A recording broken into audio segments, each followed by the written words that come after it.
Let's explore the difference between static and kinetic friction and understand how these forces work. Friction is the force that resists motion between two surfaces in contact. Today we'll learn about its two types.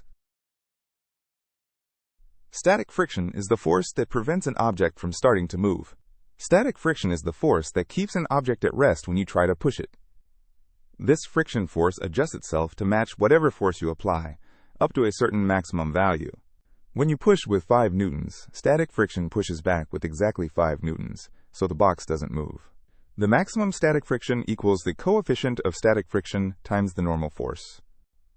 Kinetic friction is the force that opposes motion when an object is already moving. Kinetic friction only acts on objects that are already moving across a surface. Kinetic friction is usually smaller than the maximum static friction, which is why it's easier to keep something moving than to start it moving.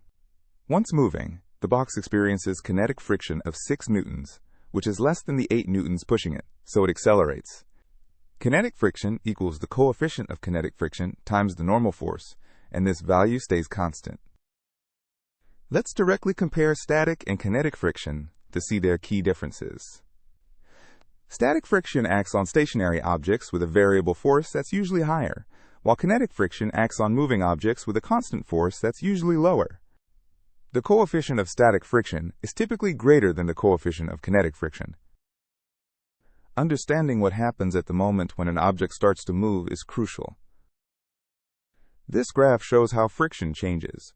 Static friction increases with applied force until it reaches its maximum, then drops to the constant kinetic friction value when motion begins.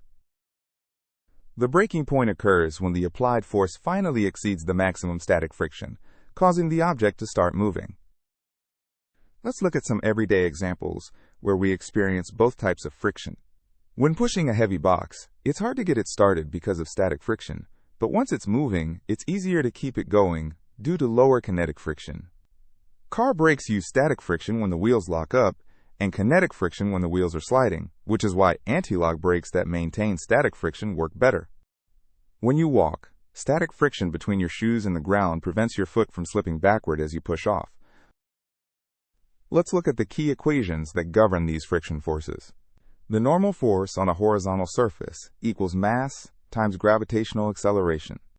Maximum static friction equals the coefficient of static friction times the normal force. Kinetic friction equals the coefficient of kinetic friction times the normal force. For a 10-kilogram box on a horizontal surface, the normal force equals the weight, which is mass times g. Let's work through an example where the coefficient of static friction is 0.5 and kinetic friction is 0.3 for a 10-kilogram mass. Maximum static friction equals 0.5 times 10 times 9.8, which gives us 49 newtons.